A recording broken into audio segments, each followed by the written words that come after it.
అండి. నేను వికారాబాద్ టౌన్ సిఐని. ఈ నెల 27వ తారీఖు రోజు వికారాబాద్ పోలీస్ స్టేషన్కి ఒక కేసు రావడం జరిగింది. దాని యొక్క కంప్లైంట్ యొక్క సారాంశం ఏంటంటే, ఒక 9th క్లాస్ చదువుతున్న ఒక అమ్మాయి వాళ్ళ స్కూల్ టీచర్కి తనకు పెయిన్ వస్తుందని చెప్పడంతో ఆ స్కూల్ టీచర్ అమ్మాయిని దగ్గర తీసుకుని ఏం జరిగిందో మొత్తం డీటెయిల్స్ అని తెలుసుకున్న తర్వాత అట్టి విషయాన్ని వాళ్ళ ప్రిన్సిపల్ గారు చెప్పడంతో ఆ ప్రిన్సిపల్ గారు సిడబ్ల్యూసీ వాళ్ళకు, అదేవిధంగా సిడబ్ల్యూసీ వాళ్ళు మాకు మెసేజ్ చేసి మాకు ఇన్ఫార్మ్ చేసిన తర్వాత అమ్మాయిని మెడికల్ ట్రీట్మెంట్ చేయడం జరిగింది.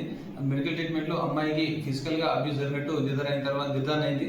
సో దానివల్ల కారణం వాళ్ళ సొంత తండ్రి అయిన జగన్నాథ్ అని తెలియడంతో అతని పైన కేసు నమోదు చేయడం జరిగింది.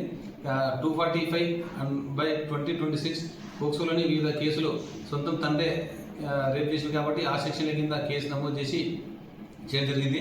ఈ కేసు నమోదైన తర్వాత అతడు పరారులో ఉన్నట్టు మాకు తెలిసింది. అయితే ఈరోజు జరిగిన సందర్భంలో ఏమంటే, ఆయన ఆటోలో తన కూతురికి కడుపు నొస్తుందని చెప్పడంతో కూతురుని తీసుకొని పోయి హాస్పిటల్లో ట్రీట్మెంట్ చేయించుకొని వాళ్ళ ఇంట్లో ఎవరు లేని సందర్భంలో అమ్మాయిని బలవంతంగా శారీరకంగా కలిసి తెలిసింది. అదేవిధంగా తన యొక్క ఫోన్లో న్యూడ్ ఫొటోస్, అదేవిధంగా బ్లూ ఫిల్మ్ చూపిస్తూ అమ్మాయితో పలుమార్లు శారీరకంగా కలిసినట్టు మా దృష్టికి రావడంతో ఆ సెక్షన్ కూడా నమోదు చేయడం జరిగింది. ముఖ్యంగా ఈ టీచర్స్కు పిల్లలకి చెప్పే విషయం ఏంటంటే, మీ దగ్గర చదువుతున్న స్టూడెంట్ ఎవరైనా సరే యాక్టివ్గా ఉండి సడన్గా ఒకటేసారి మూడ్ ఆఫ్ అయితే, వాళ్ళకు బాడీలో ఎలాంటి మార్పులున్నా, ఒంటరిగా ఉన్నా వాళ్ళు దయచేసి దగ్గర తీసుకుని దానికి గల కారణాలు తెలుసుకొని ఇటువంటి విషయాలు మా దృష్టికి తీసుకొస్తే నిందితుడు ఎవరైనా సరే వాళ్ళపైన కఠినమైన చర్యలు తీసుకొని పోలీసు వాళ్ళు ముందే ఉంటారు ఇలాంటి చర్యలపైన.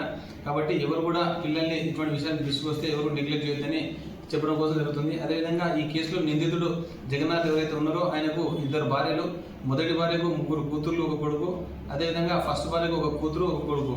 రెండో భార్య చనిపోయింది. అందరూ కూడా ఒకటే ఫ్యామిలీ ఉంటున్నారు.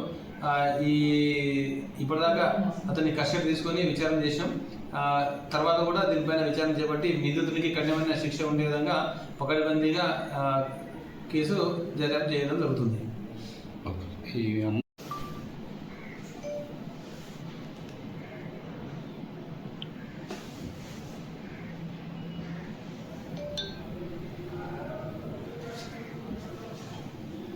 బస్ రాజానే వస్తుంది సార్, చూస్తారా?